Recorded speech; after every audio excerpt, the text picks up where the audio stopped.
Hello students, हम कर रहे थे Swiss federal court. Last session में हमने स्विट्जरलैंड की जो फेडरल सुप्रीम कोर्ट है इसकी हमने कॉम्पोजिशन की, ऑर्गेनाइजेशन की एंड आज हम करेंगे स्विस फेडरल सुप्रीम कोर्ट की जुडिक्शन, जिसमें हम इसकी पावर्स करते हैं कि जो फेडरल सुप्रीम कोर्ट है वो कौन कौन से केस है जिसको वो सुनती है और इसकी जुडिक्शन, इसका एरिया कौन सा है, इसको कौन सी पावर मिली हुई है। तो जो इसकी जुडिक्शन है, जुडिक्शन को हम टू पार्ट्स में डिवाइड करते हैं।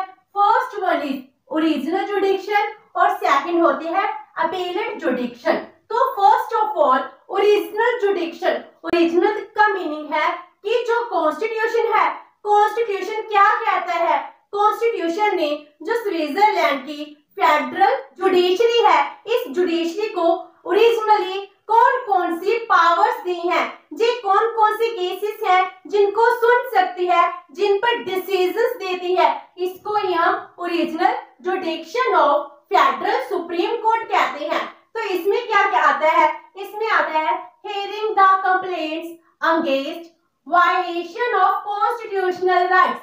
अगर सिटीजन्स के कॉन्स्टिट्यूशनल राइट्स हैं, अगर इसको वायलेट कर देते हैं तो उसके अगेंस्ट कंप्लेंट्स हैं, वो कंप्लेंट्स कौन सुनती है, जो फेडरल सुप्रीम कोर्ट है वो सुनती है। जैसे इंडिया में भी अगर हमारे फंडामेंटल राइट्स हैं, अगर ये राइट्स हैं, अगर कोई भी वायलेट करता है तो हम डायरेक्टली सुप्रीम कोर्ट को अप्रोच कर सकते हैं। लाइक दिस स्विट्जरलैंड में भी अगर सिटीजन्स के कॉन्स्टिट्यूशनल राइट्स हैं, अगर ये वायलेट होते हैं, इसके against directly federal supreme court में केस फाइल किया जा सकता है।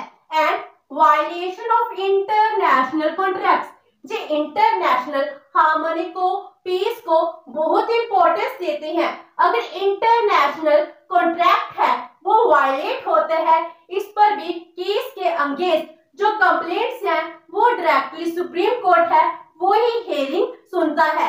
इस तरह वहां पर जो ओरिजिनल जुडिक्शन के अंडर आती है। एंड इसके अलावा जो पब्लिक लॉ डिस्प्यूट्स हैं between the confederation and cantons और between cantons meaning centre and state, meaning जो स्विट्जरलैंड में सेंटर है उसको कहते हैं कॉन्फेडरेशन और इंडिया में जैसे स्टेट होते हैं वो बन गए कैंटन्स। तो सेंटर एंड कैंटन्स, सेंटर को कॉन्फेडरेशन कह रहे हैं और कैंटन्स, इनके बिटवीन कोई भी पब्लिक लॉ डिस्प्यूट अराइज होगा, वो डिस्प्यूट के अगेंस्ट कंप्लेंट कहां जाती है, डायरेक्टली सुप्रीम कोर्ट में जाती है। और अगर टू और इससे ज्यादा कैंटन्स के बिटवीन कोई डिस्प्यूट अराइज होता है तो इसके रिगार्डिंग डिसीजन भी फेडरल सुप्रीम कोर्ट ही देती है। तो जी ओरिजिनल जुडिक्शन है जिसको आगे हम 4 पार्ट्स में डिवाइड करते हैं। तो इसके फर्स्ट पार्ट में आता है जुडिक्शन इन सिविल केसेस। जो सिविल केसेस हैं वो डायरेक्टली सुप्रीम कोर्ट है इसकी जुडिक्शन के अंडर आते हैं। तो इसमें क्या कहा गया है, all suits between confederation and cantons और बिटवीन कैंटन्स, जैसे हमने इधर किया था कि पब्लिक लॉ डिस्प्यूट्स, उसी तरह इनको हम ऑल सूट्स, किसी भी रिगार्डिंग कैसे भी केसेस हो, अगर वो कॉन्फेडरेशन, कैंटन्स और बिटवीन कैंटन्स होते हैं वो डायरेक्टली सुप्रीम कोर्ट में ही अप्रोचेबल होते हैं। इनके रिगार्डिंग डिसीजंस है वो फेडरल सुप्रीम कोर्ट ही देती है। तो ये सिविल केसेस के अंडर आते हैं। एंड इसके अलावा सूट में जो भी केस फाइल किया जाता है इसको सूट भी कहते हैं। सूट फाइल्ड बाय इंडिविजुअल और corporation on one side and the federation on the other side, meaning अब क्या कह रहे हैं, एक तरफ फेडरेशन है और सेकंड तरफ कौन है, इंडिविजुअल है या फिर कॉर्पोरेशन है। इन दोनों के बिटवीन कोई भी डिस्प्यूट है और वो डिस्प्यूट की amount not less than 8000 Swiss franc है, तो इस तरह के जो केसेस हैं वो डायरेक्टली सुप्रीम कोर्ट में अप्रोचेबल होते हैं। एंड जो केसेस हैं अगर बिटवीन इंडिविजुअल हो, पहले क्या था, एक पार्टी कौन थी, इंडिविजुअल, सेकंड पार्टी कौन थी, फेडरेशन। अब क्या कह रहे हैं, दोनों तरफ कौन है, इंडिविजुअल है, तो वो केसेस 10,000 स्विस फ्रैंक से कम नहीं होना चाहिए। तो इस तरह के जो सिविल केसेस है वो सुप्रीम कोर्ट की ओरिजिनल जुडिक्शन के अंडर ही आते हैं। And disputes related to trade and financial transactions, movable property, loan, bankruptcy, copyrights etcetera, ये सभी भी सिविल केसेस हैं। ये केसेस भी सुप्रीम कोर्ट की ओरिजिनल जुडिक्शन के अंडर ही कवर किए गए हैं। तो जी सिविल केसेस हो गए। और उसके बाद आता है जुडिक्शन इन क्रिमिनल केसेस। जैसे सिविल केसेस है वैसे ही क्रिमिनल केसेस में भी जो फेडरल सुप्रीम कोर्ट है, फेडरल सुप्रीम कोर्ट को इनिशियली बहुत कम पावर्स दी गई थी, लेकिन जैसे ही टाइम के साथ सर्कमस्टेंसेस चेंज हो जाती हैं, उसके साथ ही क्या होता है कि जरूरतें चेंज हो रही है कि जो फेडरल सुप्रीम कोर्ट है इसको पावर्स दी जाने ले।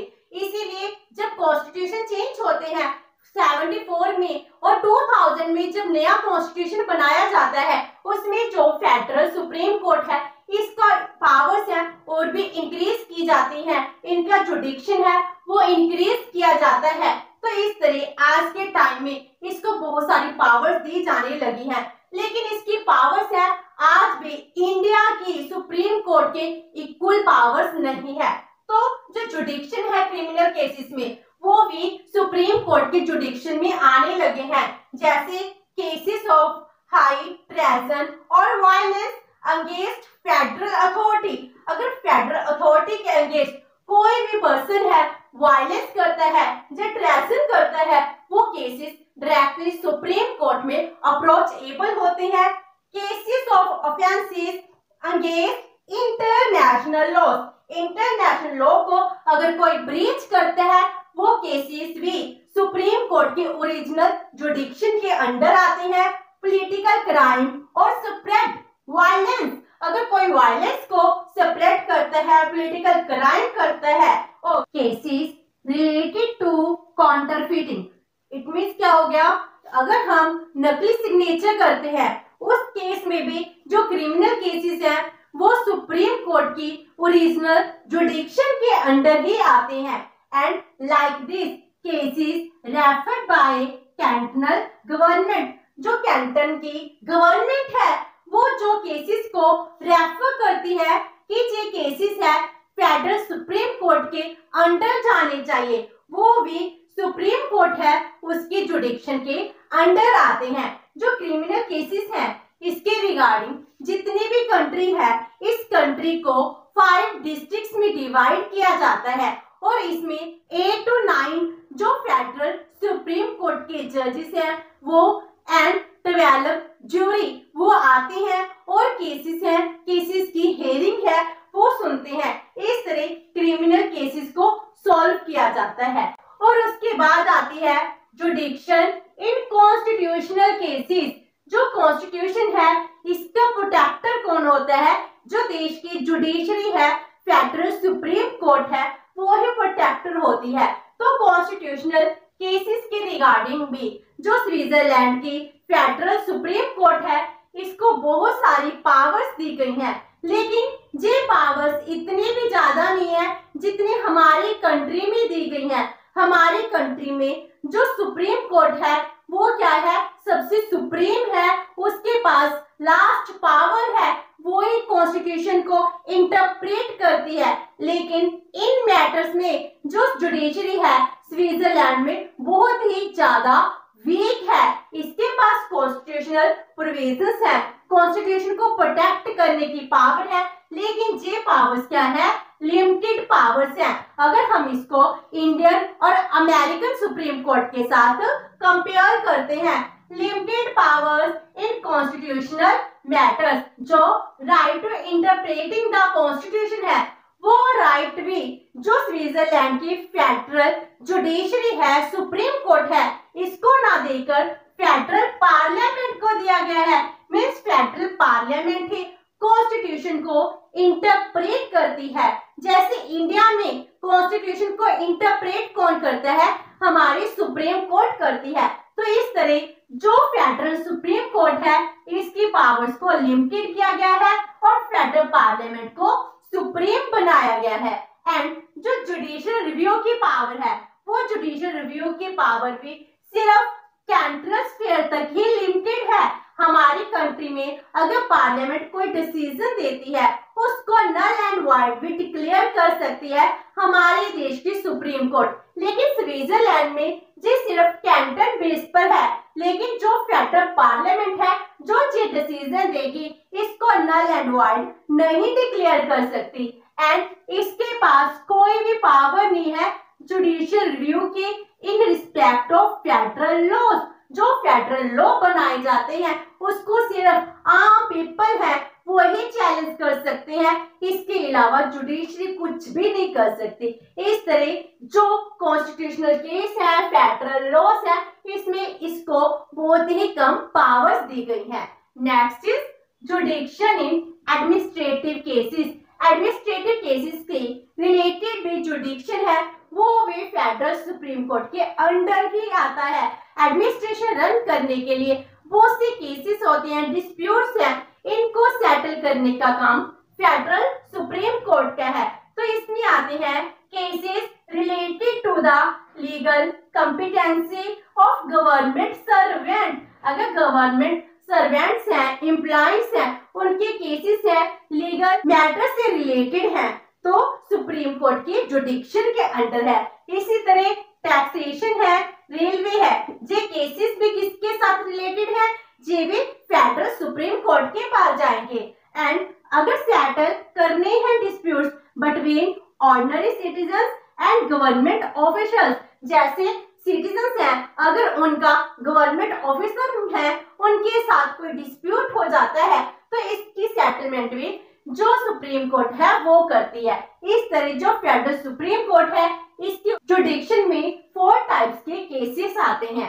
एंड इसके बाद सेकंड आती है अपीलेट जुडिक्शन। अपीलेट जुडिक्शन का मीनिंग जो केसेस के लिए अपील की जाती है, अगर इसमें सुप्रीम कोर्ट में अपील की जाएगी तभी ये अपने सेटलमेंट है वो करा सकती है, तो इसको कहते हैं अपीलेट जुडिक्शन। इसमें क्या कवर होता है, it covers all cases involving a sum of 4,000 Switzerland francs or more arising under federal laws if they have already been tried before the cantonal courts of final appeals। Means इसका meaning हो गया जो कैंटनल courts हैं इनमें decision दिया जा चुका है और इसके अमाउंट है 4,000 फ्रैंक से अबव है तो उस केस में वो पर्सन्स हैं वो फेडरल सुप्रीम कोर्ट में अपील कर सकते हैं। जैसे हम हाई कोर्ट, हमारी स्टेट में हाई कोर्ट होती है, हम हाई कोर्ट के डिसीजन के अगेंस्ट सुप्रीम कोर्ट में अपील कर सकते हैं। लाइक दिस वहां पर कैंटनल कोर्ट्स है, कैंटन कोर्ट की जो फाइनल अपील है उसके बाद हम फेडरल सुप्रीम कोर्ट में अपील कर सकते हैं, तो ये होगी अपीलेट जुडिक्शन। इस तरह जो स्विट्जरलैंड है, स्विट्जरलैंड की जो जुडिशरी है इसके पावर्स जुडिक्शन क्या है जिसको ओरिजिनल एंड अपीलेट जुडिक्शन के अंडर कवर किया जाता है। जो फेडरल सुप्रीम कोर्ट है इसके पावर्स बहुत ज्यादा लिमिटेड है, ये इंडिया की सुप्रीम कोर्ट की तरह ना ही इंडिपेंडेंट है, ना ही ये पावरफुल है, ना ही ये किसी के फेडरल पार्लियामेंट किसी भी अदर ऑर्गन के द्वारा जो डिसीजंस लिए जाते हैं उनको ओवररूल कर सकती है। तो इसकी जो पोजीशन है वो क्या है वो हम अपने नेक्स्ट सेशन में करेंगे। इसकी position and comparison of federal supreme court with American federal supreme court. Hope so कि आपको ये सेशन अच्छा लगा होगा। अगर आपकी कोई क्वेरी है तो post it in the comment box and video अच्छी लगी तो please like and share with your friends. Thank you so much and have a nice day.